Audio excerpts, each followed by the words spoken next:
وزیر اعلیٰ خیبر پختونخوا علی امین گنڈاپور کے خلاف غیر قانونی اسلحہ اور شراب برآمدگی کیس۔ جوڈیشل مجسٹریٹ مبشر حسن علی امین کی عدم پیشی پر برہم ہو گئے۔ عدالت کا ایس ایس پی آپریشنز کو وزیر اعلیٰ خیبر پختونخوا کو گرفتار کر کے پیش کرنے کا حکم۔ ایس ایس پی آپریشنز اسلام آباد نے علی امین گنڈاپور کے ناقابل ضمانت وارنٹ گرفتاری کے سابقہ عدالتی حکم کی تعمیل میں کوئی رپورٹ پیش نہ کی۔ مزید سماعت 21 جنوری تک ملتوی کر دی گئی۔ 53 سینئر وکلاء نے صدر سپریم کورٹ بار ایسوسی ایشن کو خط لکھ دیا۔ خط میں 26ویں آئینی ترمیم کو تنقید کا نشانہ بنایا گیا۔ وکلاء نے سپریم کورٹ بار کی 26ویں ترمیم کی حمایت پر افسوس کا اظہار کیا۔ خط میں مطالبہ کیا کہ سپریم کورٹ کے تمام ججز پر مشتمل ایک فل کورٹ 26ویں ترمیم کے خلاف زیر التوا چیلنجز کو سنے اور فیصلہ کرے۔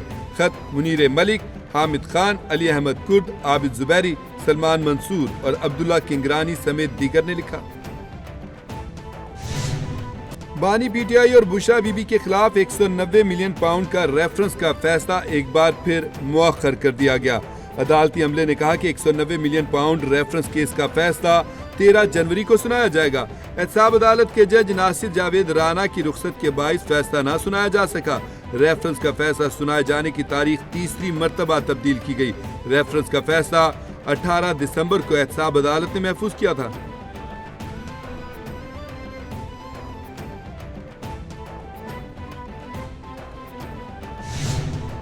کرم کے امن و امان کی بحالی کا مشن۔ ڈپٹی کمشنر حملے اور اجناس پر مشتمل گاڑیوں کے قافلے کو روکے جانے پر اعلیٰ سطح کا اجلاس۔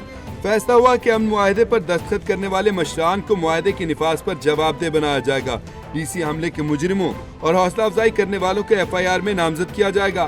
اسلحہ رکھنے والا کوئی بھی شخص دہشت گرد تصور کیا جائے گا۔ کرم میں دفعہ 144 نافذ رہے گی۔ خارج کے سر کی قیمت کا اعلان کیا جائے گا۔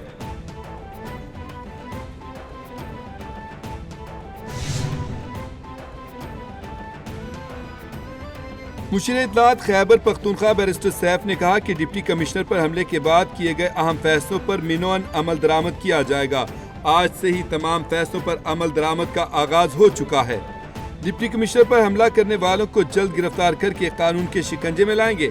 ہم دشمن کے تمام کرداروں کو بے نقاب کر کے قرار واقعی سزا دی جائے گی۔ علاقے کو اسلحے سے مکمل پاک کیا جائے گا۔ اسلحہ رکھنے والوں سے سختی سے نمٹا جائے گا۔ سندھ میں وفاقی حکومت کے منصوبوں پر کام جاری ہے۔ وزیر اعلیٰ سندھ نے وفاقی منصوبوں کی جانب توجہ دلائی۔ وفاقی حکومت کی امداد سے چلنے والے منصوبوں پر کام رکنے نہیں دیں گے۔ سیلاب متاثرین کی بحالی میں وفاق اپنا حصہ ڈال رہا ہے۔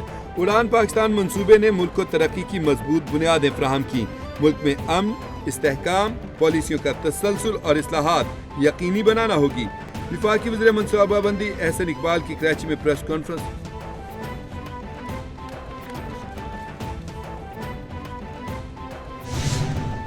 Opposition leader Sindh assembly Ali Khurshidi کہتے ہیں کہ گٹر کا ڈھکن نہ ہونے کی وجہ سے ایک بچہ زندگی کی بازی ہار گیا۔ سندھ حکومت اور شہر کا میئر سو رہا ہے۔ ابھی تک ہم گٹر کے ڈھکن کے بھی قابل نہیں ہیں۔ انتظامی نااہلیوں کو اجاگر کرنے کی کوشش کی۔ اگر واقعہ میرے بیٹے کے ساتھ ہوتا تو کیا گزرتی مجھ پر۔ ایم کیو ایم نے اسمبلی میں ہمیشہ آواز اٹھائی جس پر تنقید کی گئی۔ سندھ کے لوگوں کے مسائل کے حل کے لیے انتظامی نااہلی کی نشاندہی کی۔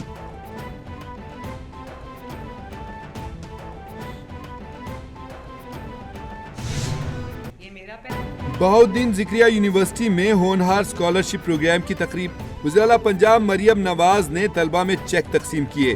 مریم نواز نے کہا کہ تعلیم کا معیار بہتر بنانا ہماری ترجیح ہے۔ بہت جلد طلبہ کو لیپ ٹاپ بھی دیں گے۔ ہونہار بچوں کے لیے جو کچھ کر سکی ضرور کروں گی۔ یہ پیسہ میرا نہیں، یہ عوام کا پیسہ ہے جو عوام پر ہی خرچ ہو رہا ہے۔ اسکالرشپ لینے والے بچوں کو دل سے مبارکباد پیش کرتی ہوں۔ اسکالرشپ طلبہ کی محنت کا صلہ ہے۔